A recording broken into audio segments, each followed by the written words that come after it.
దేవునికి మహిమ కలుగును గాక. ప్రభునందు ప్రియమైన వారులారా, ఈ 2026 సంవత్సరంలో మనం సజీవ లెక్కలో ఉన్నామంటే అది కేవలం దేవుని యొక్క కృప మాత్రమే.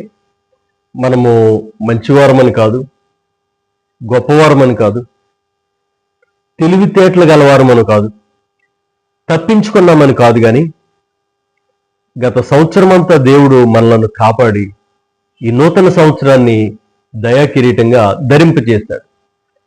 అందుకోసం ఈ నూతన సంవత్సరంలో మనము ఆయన కోసం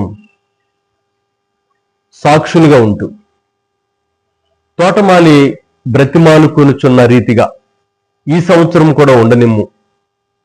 అంటే తవ్వనివ్వాలి, మన చుట్టూ ఎరువు వేయనియాలి, కలుపు మొక్క తీనియాలి. అప్పుడు మన వ్యక్తిగత జీవితం దేవునికి మహిమకరంగా ఉంటుంది. ఆత్మఫలాలు ఫలించాలని, ఆత్మీయతలో ఎదగాలని, ఆత్మఫలంతో నిండాలని, దేవుని పనిలో బహుగా వాడబడాలని, అంతమాత్రం కాదు, మనల్ని మనం సరిచేసుకుంటూ, సమాధానపరుచుకుంటూ, క్రమపరుచుకుంటూ, లోపరుచుకుంటూ ఆయన కొరకు జీవించాలని ఆయన మనల్ని సజీవ లెక్కలో ఉంచాడు. అట్టి విధానంలో మనం సాగిపోదాం. దేవుడు మనందరినీ దీవించునుగాక. వందనాలు.